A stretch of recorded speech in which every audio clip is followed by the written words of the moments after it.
Hey, everybody. Today on the Slow Pitch, we're going to talk about pain. When it shows up in your conversations that you're having with people, it's that magical moment that if you miss it, you may just lose the sale. So today we're going to talk about 3 things that you've got to do when pain shows up in your conversations. Let's get started. You're listening to the Slow Pitch Podcast, a podcast about selling less and closing more.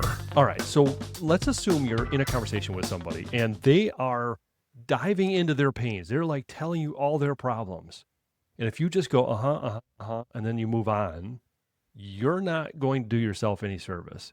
Let me tell you something. Pain shows up real fast. And then all of a sudden, pain goes away quickly. And what I mean by that is when pain shows up in your conversations, in a sales call, and in a sales meeting, it will show up in such a way that it starts with one piece and then it starts to expand and then it starts to expand, all because of the questions you're asking. You're asking the questions to dive into those pains a little bit more. And so it might start out with, I'm having a problem with, okay, tell me about that. And then all of a sudden it becomes, well, when that happens, what have you done so far? And then when it gets into that a little bit further, you go, well, okay, let's pretend that pain doesn't exist anymore. What would happen then? Oh, interesting. All right. So now all of a sudden I know that has been a problem for a certain amount of time. You know that there's a pain that's causing this problem. If it wasn't there, they'd be this much more profitable. They wouldn't have all these problems. They wouldn't have spent time doing things. All of those pieces start to fit together. And then if you start to ask the right questions in terms of like, hey, how does this affect you? You'll start to dive into a little bit further and you'll start to find out even more gold nuggets. So let me give you a little story to give you a little bit of reference as what that means.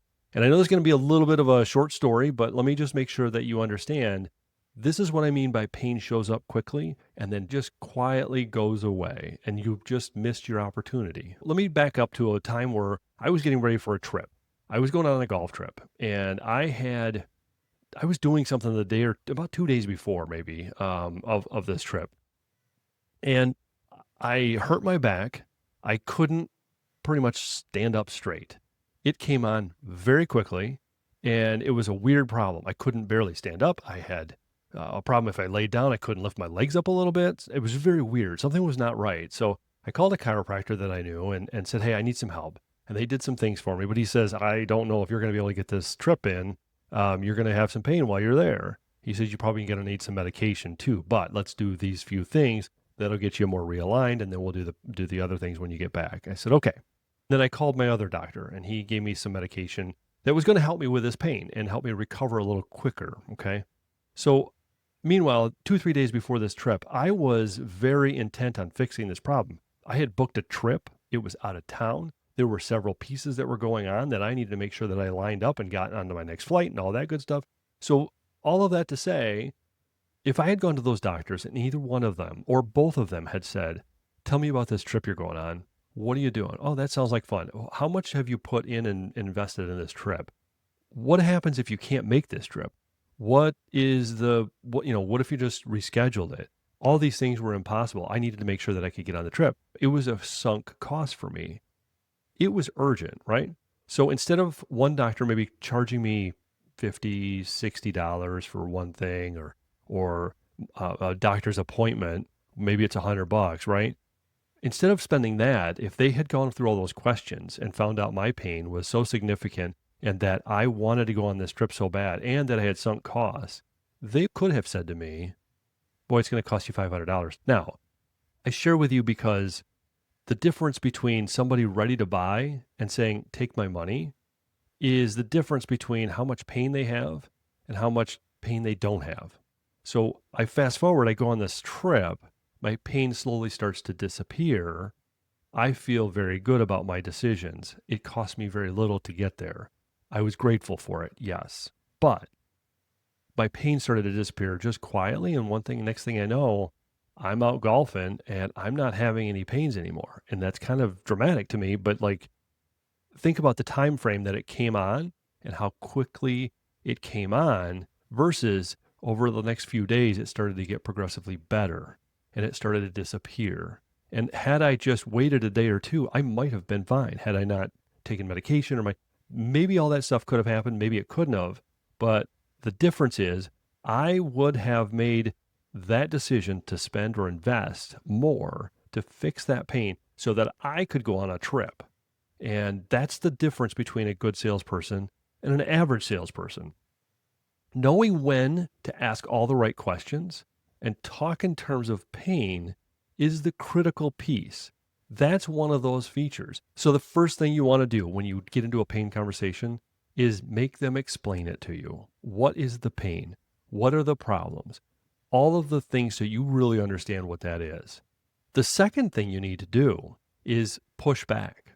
I know that sounds weird, but when somebody's telling you, my problem is this, it's costing me this, my first reaction is, wow, huh, is that, but that's normal, right? I mean, like normally you would have to do that in this industry, no? Or that doesn't sound like a big deal, is it? I mean, help me understand why that's a big deal. You're pushing them back to make them explain it more. The more you push back and the more you maybe not disagree, but the more that you kind of make them feel like you don't quite understand, you don't get it, the more that they're going to want to push you back and understand that, no, this is really a problem. You really need to fix it. They really need to fix it and they need your help, right? So that's the difference between not pushing back and pushing back. When you push somebody a little bit, what do? They almost always push back. And so to me, that's a first step after you've started to dig into their pain. The third thing you need to do is listen.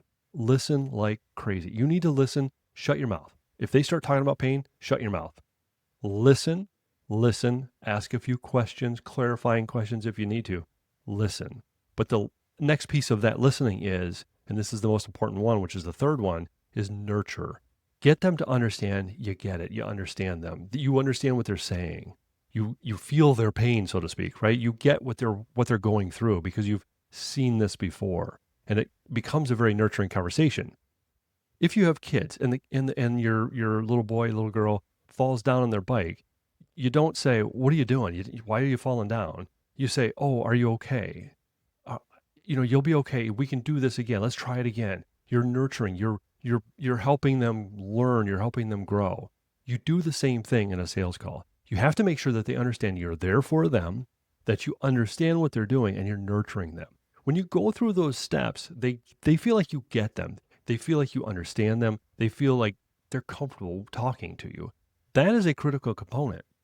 When they get through all of that, and you've asked all the right questions, which I know I've talked about this in other episodes in the show, but a lot of the questions become stuff like, tell me more, tell me more, tell me more, right? And then it's, how does this affect the business? Like what would happen if this was fixed? How much of this is a problem for the business? The business related, how that's affecting them, right? But then it really has to get into that. How does this affect you as a person? As a person, this doesn't affect you, does it? How does this affect you? Well, if you start digging into some of those kinds of questions, what you're going to find is that some of them are going to say, my job's on the line, man. I got to get this fixed. Or if I don't get this fixed, I'm not going to get my bonus, or I can't get promoted. Those types of questions. And those are interesting answers, aren't they? Because now there's motivation on their part as well. So as you dig through those three things, first, get them to talk about their pain. Most critical, discover as much as possible. And I think I've said this before on the show, and that is that, the first time they give you a pain, that's not the real problem. They've got other things behind it. So if they give you a pain and you dig in, you ask them why, what else? They'll tell you something else. And then you think they're done and they act like that's it. And you say, and what else? And they'll tell you something else until they don't, right? So that's one of those critical components, is just discover as much as possible. Make them dig in so that they are really comfortable talking about that a little bit with you. You need to push back. You need to listen. And then you need to nurture like crazy. Be nurturing. And at some point, it's a simple step. The next simple step is, when they get through all of that, you can ask them, what do you want to do about it? What do you want to do to, why am I here? What do you need me to help you with? And they will tell you all the things that you need to do to get the sale. Remember, pain comes on quickly, but it disappears quietly without really any notice. I mean, think about it. Anytime you've cut your finger on a paper cut, it hurts. And then all of a sudden one day you're like, I forgot I had a paper cut there. That's how pain works, particularly in business. It reoccurs. If it reoccurs, then people will still continue to talk about it. But if it doesn't hurt as much anymore, they'll stop talking about it. It's not perceived as a pain anymore. So keep that in mind. If your team has any struggles with trying to figure out how to get people to talk about pain or how to open up as much pain as possible so that they can get a good feel for what's going on, reach out. We're happy to help you. And if you found value in this episode, make sure you like and subscribe. We'll get more episodes coming. Remember, slow down and close more.